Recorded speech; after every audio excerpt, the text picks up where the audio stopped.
Welcome back to another episode of Artist to Artist presented by Artist Republik. We are back here again with Nick and Christian. And also, please remember, if you like this podcast, please give us a 5-star rating on Apple Podcasts or wherever you get your podcast. So let's open this up. Christian, what is in the news today? What is in the news today? Looks like pretty recently, the 5-time Grammy-winning rapper Lil Wayne has joined UTA. This article is just kind of talking about some of the artists that have joined some of these labels. Anderson .Paak has joined Warner Chappell as well. Lots of big changes for some of these big guys. I think it's interesting how, as the world has been kind of opening up for kind of an independent revolution, you still see some of these bigger artists who have a lot more control than a lot of the little guys continuing to sign on to some of these labels. And yeah, you're right, Nick, it is all money. Got that check. Yep. I mean, I think it's also just, especially someone like Lil Wayne, like he's made his money. He's made his career. Yeah. Now he can just take an advance, cash the check, and move on. Yeah. He doesn't have to worry about marketing it or doing anything. He records, he gives them the USB, and then he moves on. And I think that's why, like, there's different stages of life. And yeah, I mean, if that works, that works. But, if you're out there and you're hustling, you want to make the most out of your career, stay independent, unless you really think you need to sign a label.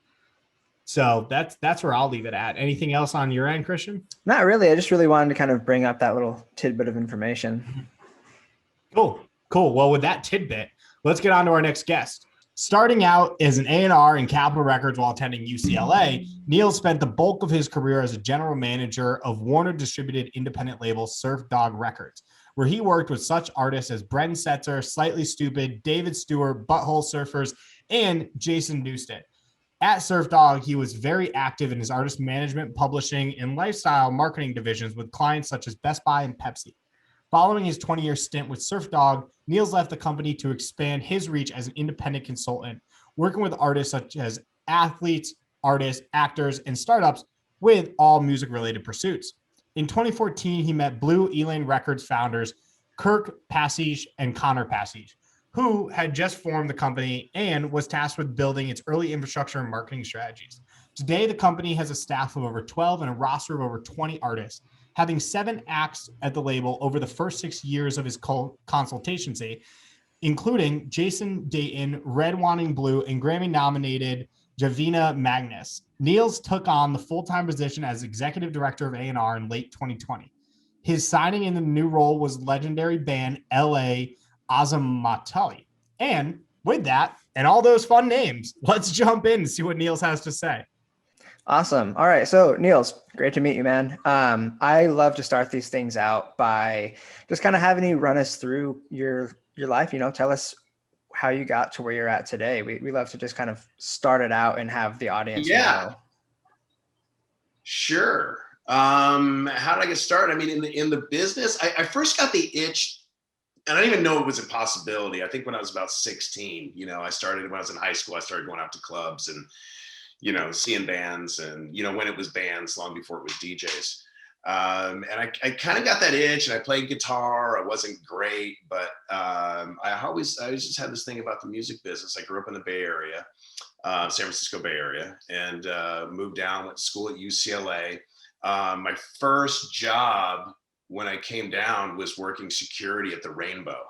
So I was working security at the Rainbow, the Roxy, and the Whiskey, and I was like, wow, this is actually like this is a thing, and it wasn't that hard to get into. I just met somebody the first couple of weeks of being at UCLA, and here I am, 18, 19 years old, checking IDs at the door, and not completely legal.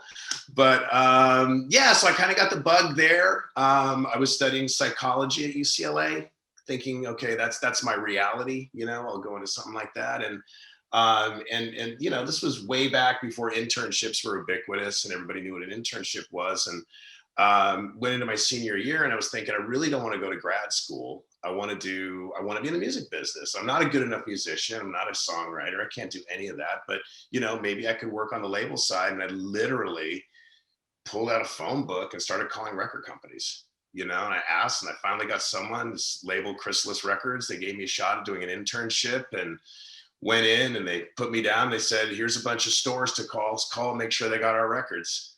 You know, started there, then moved over to the promotion department and started dealing with radio a little bit. But my thing was always A&R. You know, that's when I first started working in the business a little bit. I thought, that's what I want to do, man. I want to work with the artists. I want to be involved in making records. I want to be involved in bringing acts in. And so I got another internship at Capitol Records. And the day after I graduated, they hired me.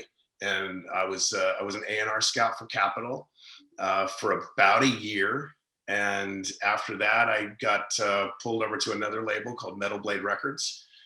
Capitol was distributing the company at the time, and I had become sort of their point person at Capitol. And they offered me a job doing that over there. And so I was doing A&R and kind of like product manager, A&R person for about a year and a half. And then being at a label, I thought, you know, every time you're doing something, you're like, oh, I want to do this other thing. You know, so for me, it was management. I thought, wow, man, I want to be an artist management, because those are the guys who are really in the trenches with the acts.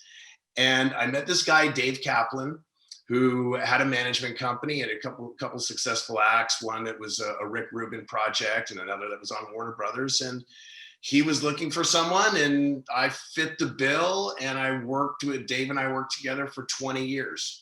So we were doing artist management. We managed Brian Setzer for a long time. We worked with Slightly Stooped. We worked with Jason Newsted from Metallica, Dave Stewart. And out of that, this management company came a label idea, this label called Surfdog Records. And the way Surfdog was born was we had an artist who was signed to Warner Brothers, this guitar player, Gary Hoey, who had this weird hit and kind of blew up a little bit. There was a whole change with executive management over there, and he ended up getting dropped.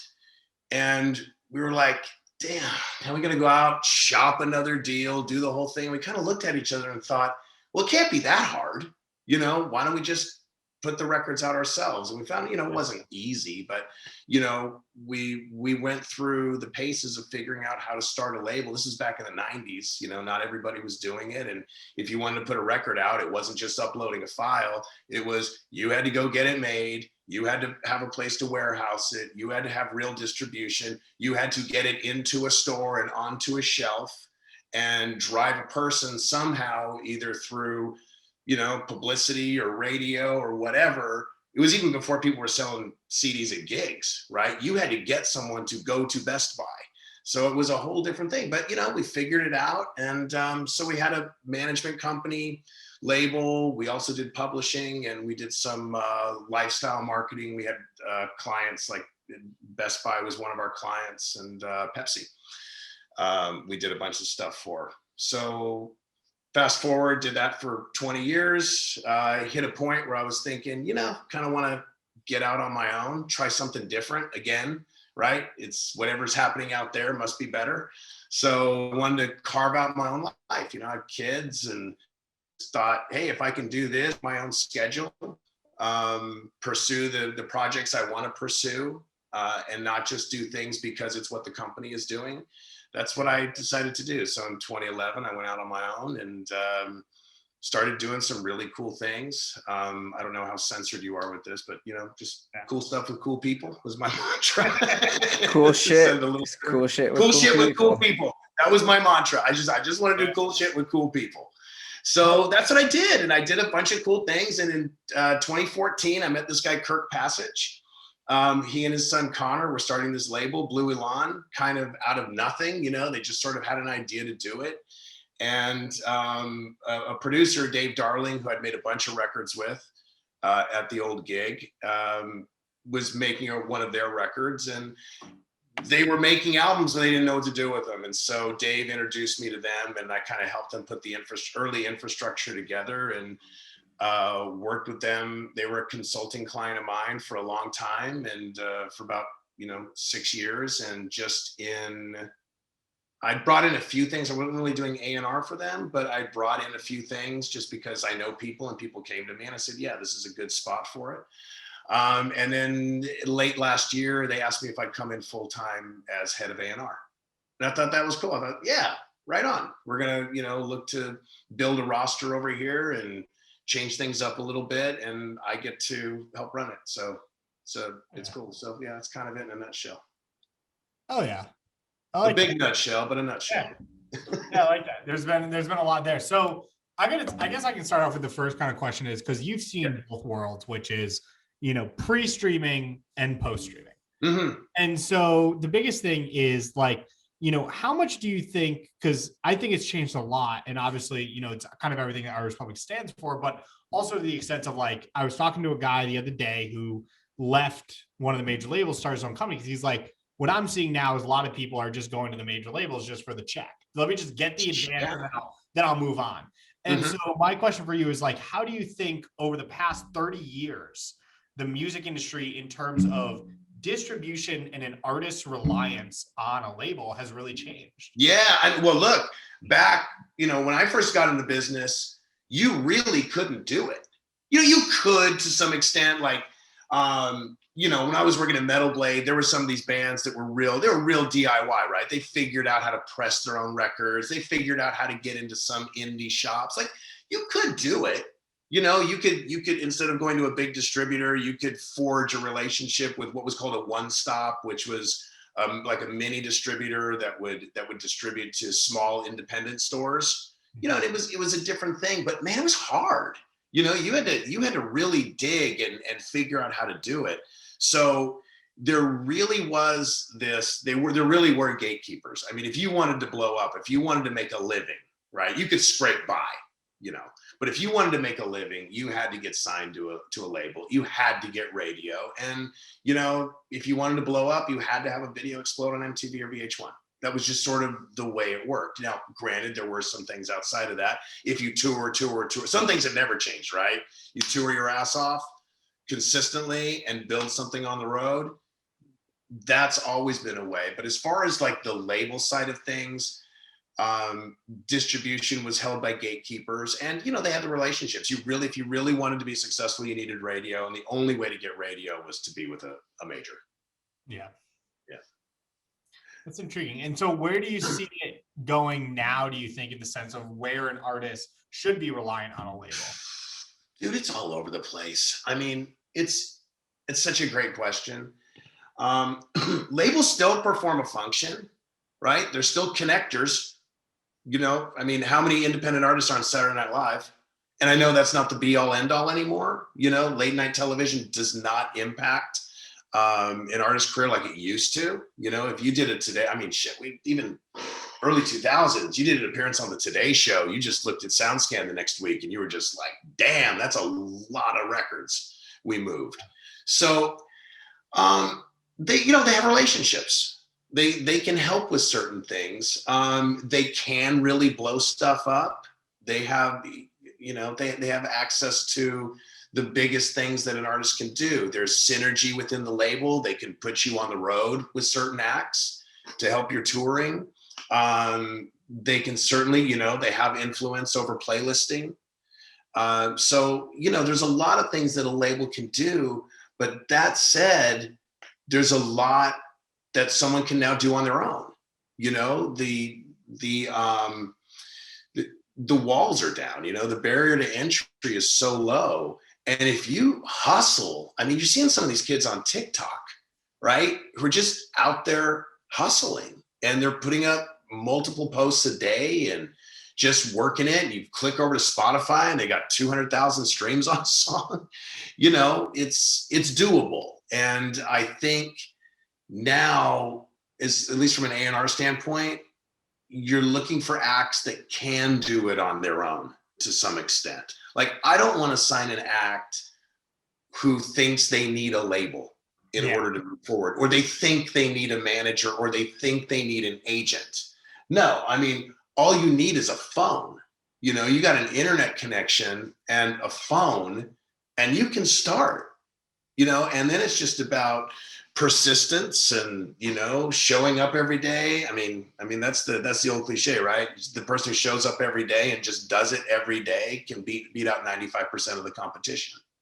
So there's a lot of that, but but there's nothing wrong with, once you get to a certain point, of partnering with a label, because they can help. And a lot of times, sometimes just the funding, sometimes you want to be able to make a certain type of video, but you can't on your own, and you want the resources of a bigger company, or you're maybe focused more on touring now, and you want someone else to deal with this stuff. It's like, I always tell people, like, yeah, I was going to do everything DIY. I said, do you grow your own vegetables, or do you go to a grocery store?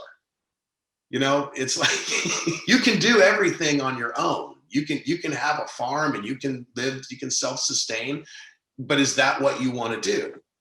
So a lot of times a label just serves the function of just being able to do a lot of heavy lifting in areas that the artist doesn't want to, doesn't care about anymore. But a young up and comer, man, you got all the tools available to you now. You have everything at your disposal to at least get started. Exactly.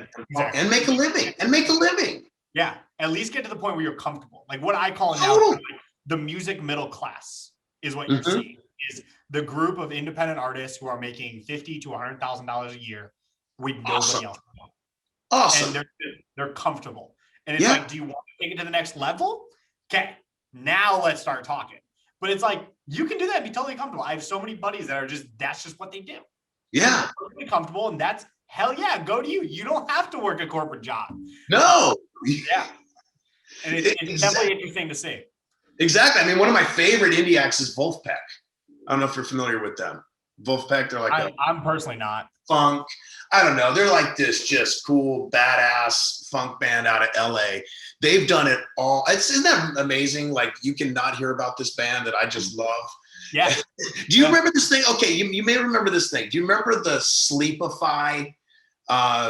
Like, they pulled a little scam where they had 30 seconds of silence. They put out an album on Spotify that was just 30 seconds of silence each track. And they asked their fans just to put it on a playlist, their own playlist, and repeat. And they ended up making like 20 grand off of streams. And they called it Sleepify because it was just something that you would put. Right. So there's a band that used a tool available to anybody and got creative with it. I mean, Spotify ended up shutting it down, but Wolfpack, check them out, dude. They're so good. Without a label or a manager, they eventually got an agent, because you need an agent, if you really want to book real tours, right? So without a manager, without a label, they have gotten to the point where they're headlining Madison Square Garden. Damn. Wow. No joke.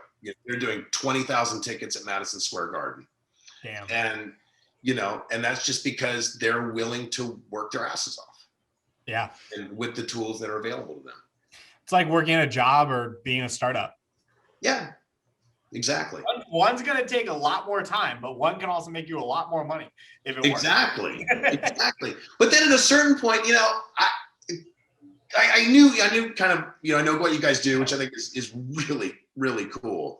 And I think one of the points where I think an artist wants help, where an artist wants to go with a label, is when the numbers just get bigger. And what I mean by numbers, like, if you're selling vinyl, shit, I don't want to have 2,000. I'm going to do a 2,000 vinyl at my house. 2,000 vinyl records in my house. I don't want to mail these out. I need something. I got to go to a fulfillment inflection point. Yeah, it's like I got to go to a fulfillment company, and well, that's about the same as a label is taking, but the label will actually give me some money, and they'll relieve some of the pressure of the work I have to do. And they have a publicist that I now don't have to pay for. Yeah. And they have, so I do think there is a level where everybody gets to a point they say, I need some help. Yeah. And just to manage it all. And I think, as I'm sure a lot of your friends, single, young, just opportunity to do stuff. But, you move on a little bit in life, and you get married and you have a kid. Then you're like, okay, I've got other things I have to deal with, and I want someone else to come in. But well, so we were actually talking about that in the beginning of this, because the first way we start off this is like, what's in the news? And Christian was talking about how Lil Wayne just signed a record deal, and it's like, well, yeah, because think about it, he's at the point of his career where he doesn't want to do shit anymore. Right. Look, I can just get in the studio, give me my advance. I'll hop in the studio. I'll record you an album. Here you go. Have a good day. Make as much money off you want as it. I'm going back to the beach. Yeah. And it's like, yeah, that's works. it. Like, do you want to grow your vegetables or go to the store and buy them from somebody else who already prepared them great? You know, exactly. It's the same thing. Same thing. Exactly. But hey, man, if you can't do it on your own, like you're incapable, then there's probably something wrong, right? Yeah. Something's probably not connecting, or you're not willing to work hard enough. And, you know, really all a label can do, all anybody can do, all a manager, an agent, a label, all they can do is amplify what an artist is already willing to put into it. Yeah. Yeah, absolutely. And say that again? No, I was just going to say I'm on board with that. Oh, gotcha. Yeah, so this is a great conversation, Niels, and it's great to have you on the podcast, because this is a perspective that I don't think we've really had before, is like someone with your huge array of experiences in the industry, particularly on the label side. You know, as you know, Artist Republic is an independent driven company. And one of the things that a lot of artists don't really realize is like the traditional, I would say, form of the music industry is slowly getting chipped away at with all of this, what we call like the democratization of the music industry, right? Mm-hmm. With platforms like Artist Republic, distributors, all that. You know, I guess the question I'm trying to get to is, what in your eyes, like since you've seen a lot of it, is like the major differences in what we would consider the traditional music industry and everything that's been coming? You know, again, I think just, you know, what you're saying, the democratization of it, that, you know, you have the tools for $10, you can load a single, right? You can record at home. You can, you know, my daughter does, she's got Adobe Pro, right? She makes movies. She's in high school. She can make movies, right? With her iPhone and some $20 a month software. So I think it's just that, again, the barrier to entry has come down so far that if you're just willing to learn something, really, if you have access to a little bit of money and YouTube, you can figure out pretty much anything. And I think that's the big part. You know, it used to be, you know, back when I came in, it was a big mystery. Like, damn, how do you even make a CD? You know, how do you record an album? You didn't have Pro Tools, you had tape, man. I mean, it was just like, that's the biggest thing. It's that, and a reel of tape to record 2 songs on was just, that reel of tape was $350. And, you know, you had to go back and you're slicing it with razor blades to make the cuts. And, you know, it was a real art form. And I mean, I remember when Pro Tools came in, it was like, you can do that on a computer? Oh my God. Well, tape sounds better. Screw the tape, you know?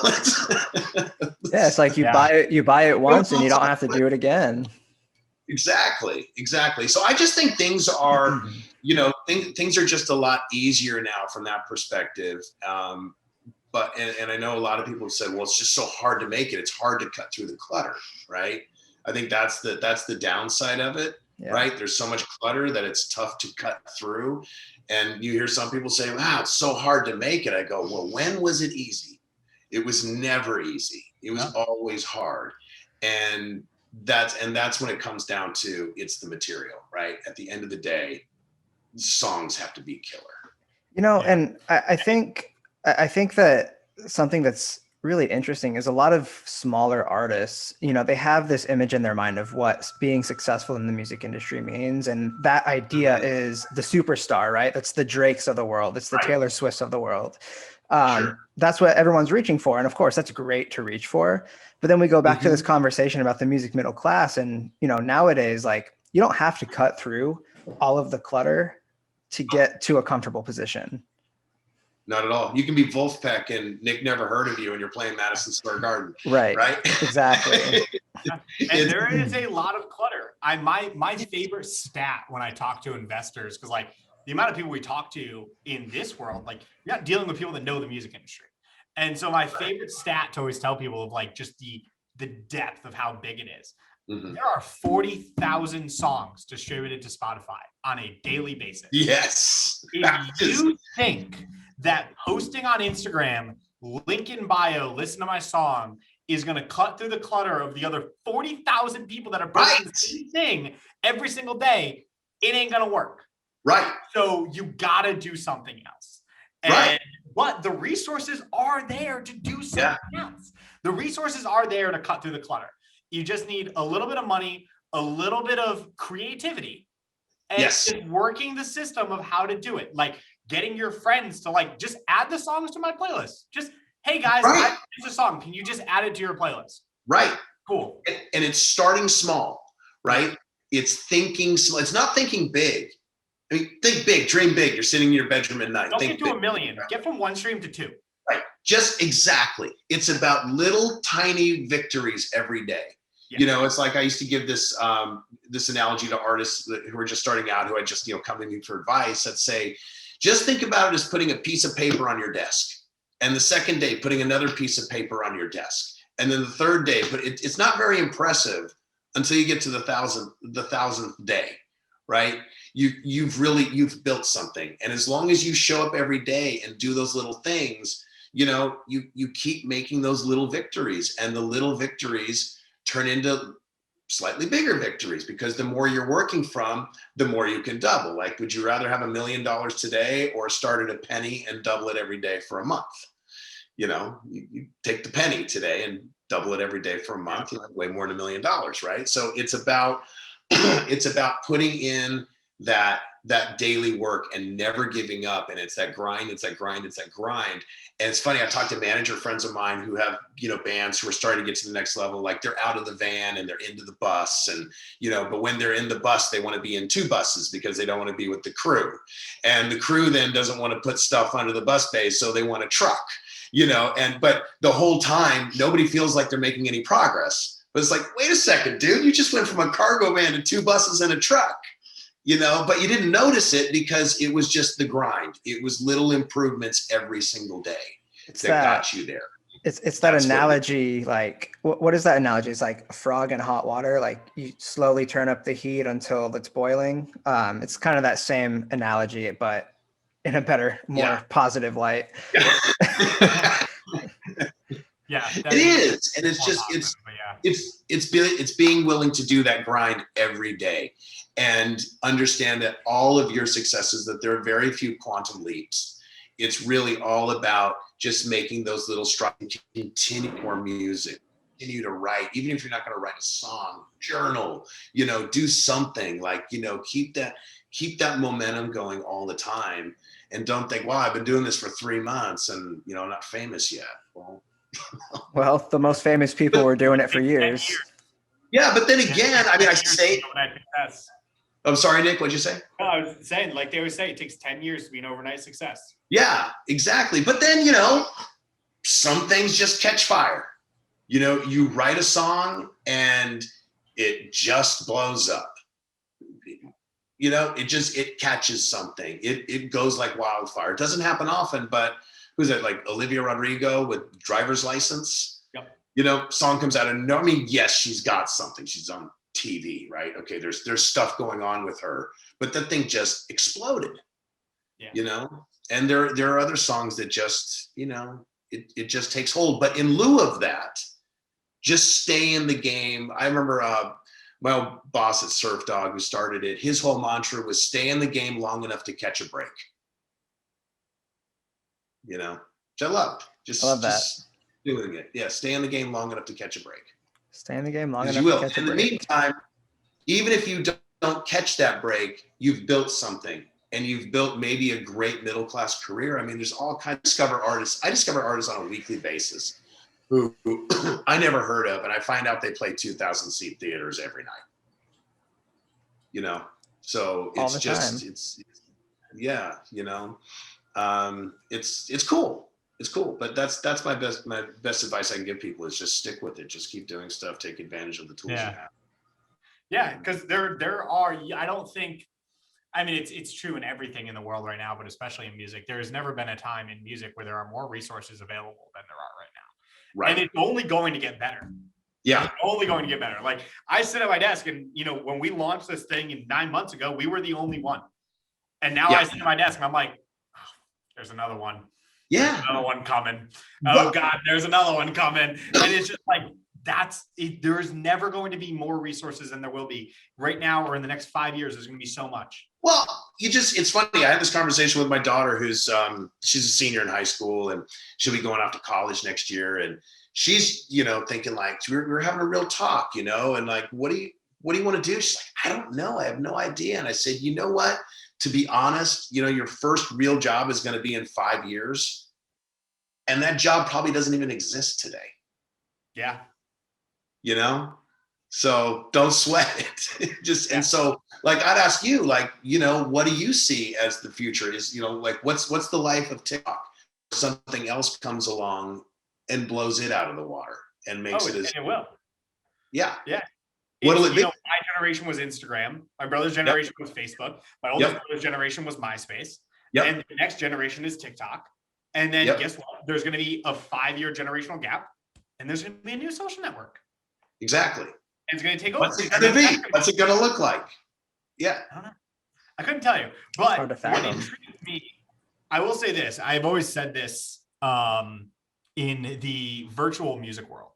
I don't believe in live streaming. I'm super against live streaming. I genuinely don't think live streaming is a thing. I'm with you. What I do think can be a thing, though, is virtual concerts. And what blew my mind away was freshman year in college. My roommates are ripping Fortnite every day. I'm sitting there and they come into the room. Yo, Marshmello's playing a concert on Fortnite. I'm like, what? And I walk out of the room and there is my virtual Fortnite character, front row, watching a virtual Marshmello perform a concert that is nowhere else besides in a virtual world. And I sat there and I looked back and I said, that can be a thing. Mm-hmm. As VR gets cheaper, as all this stuff gets cheaper, well, that's actually a concert. That's actually a virtual experience. You're right. Yeah, VR. Someone in a basement is not a virtual experience. And right. So that's where I'll poke on the future of music. But we literally just had this conversation too. Last podcast we had right before this, we had Ryan Tuck on from Fit for a King. And so we were talking with him about a bunch of stuff like that because, we're kind of on the same page with it, which is like, he's like, from my view, touring is decreasing in the sense of value, in the sense of, 20 years ago, you could start your career off touring. But now you have to like start your career off digitally and then make your money on touring. Mm-hmm. And where it'll go in the digital music world, I don't know. I don't know how far we're going to go because I think people have to remember that whatever level we get to, music is a feeling. Yep. It can't be democratized. It can't be revolutionized. It's the same thing. The means of us delivering that experience is different. Sure. The experience has always gotten better. It went from an 8-track to now being able to hear crystal clear audio. Yes. So that may go that way, but yeah, that's my view on the future of music. Mm-hmm.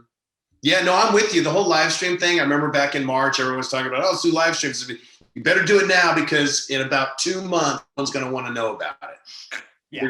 They're going to be bored. It's going to get old. It's going to get tired. And you're going to have to come up with something else. But man, thank God live music's coming back soon. I know. I'm on board with you because it's an experience. And that's what music has been around for millions of years because it makes people feel a certain way. Sure. What can digitalize is the ability to make that better. Mm-hmm. But I don't know if the actual consumer connection to the artist will ever become fully digital. You gotta have, there's something about that in-person experience. There's something about like, even at big shows, like, I mean, shit's like seeing the Stones in a stadium. When I first saw the Rolling Stones at a stadium show, it was like, wow, I'm in the same room as Mick Jagger. It was that whole thing, like, well, or when I was a kid, I was really into metal as a kid. When I go to see those big metal shows, I was like, wow, I'm in the room with these guys, like, that was just amazing to me. It was incredible. And even going back to like the highlights of my career, my favorite moments were not, even any of the Grammy wins or anything like that, where I had artists who were fortunate enough to get to that level. It was being at a show, side stage, looking out at the audience just, that was it. There was absolutely nothing better. There's nothing better than standing, watching something that you work with and seeing a crowd of people in person all getting off on it together. That's the best thing ever. And I don't think that will ever change. And I think even with, digital music and, DJ shows obviously being huge, but there's something about just gathering as people that you can't get at home. You got to have that. And there's something about that collective experience that, because not only does is it a great experience for the audience, the artists feed off of that energy. And it's just this unbelievable cycle. Like when a show is going well, it's the greatest thing ever. And that's why I think that's why people will pay so much for live shows. Yeah. Right. Yeah. They won't think anything of dropping $50-$60 to go to a club show that's 90 minutes, or a festival. I mean, what's a 3-day festival ticket these days, plus all the expenses? You don't think anything of it, because it's that you can't get that experience any other way. And I think, I know me and Christian over here are both EDM nuts. And like, for me, like when I hear an EDM song, I'm subconsciously thinking in my head what it would look like live. Sure. And exactly. That key is what's never going to get rid of live shows. Right. It's the lights, it's the it's the energy, it's the whole visual, tactile experience at that point of being in that, just being in that crowd and not having space to sit down. Awesome. It's just, and that will never, and I think even, you talk about VR, and I think VR is awesome. Like, that you can get an incredible experience from that. But I still, and maybe it's just because I'm old, but I still don't think it takes the place of the real in-person live experience, because you were actually in the room with that artist whose music means so much to you. Yeah. You're there, you feel it, There's something different about it. This whole conversation, it's this thing that I've always said is like the human experience is experiencing humans. And I mean, I think that applies to this conversation very blatantly. Like there's something about being brushed up against 100 other sweaty people on a hot summer's day in the middle of a festival. It sucks, but you love it at the same time. And that's the thing you say, like, what's changed, what hasn't changed. That's the thing that hasn't changed. That live experience, the technology's gotten better, so the live experience is different, but it's still ultimately about being in the same room with creators who have had an impact on your life and having that shared experience. That is the one thing that will never change. It's the one thing that has always been where people ultimately make their living. You ultimately make your living on the road. And thankfully for, Spotify, like catalog sales were feeling dead for a while, with all this coming up. But now, man, artists can make real money off of the, so it's the live thing feeding into the ongoing streaming, and, so catalog still exists, and, but nothing like the live show. So the more things change, the more they stay the same, I guess. Yeah, absolutely. Nick, did you have anything else? We're starting to run up on our time here, so I just want to make sure you don't have anything else that you wanted to touch on. No? All right. He's muted, so we can't hear him. Sorry. No, that was pretty much it. Awesome. Well, Cool. Niels, I've got one more question for you before we wrap it up. And you've said a lot of great things that we're definitely going to be able to pull, but I always love to ask, what is one piece of advice that you would give to an artist who may be just starting out in the industry? Wow. The one piece of advice I would give to someone starting out is have a point of view, right? Have something to say. And I think now more than ever, make your music impactful.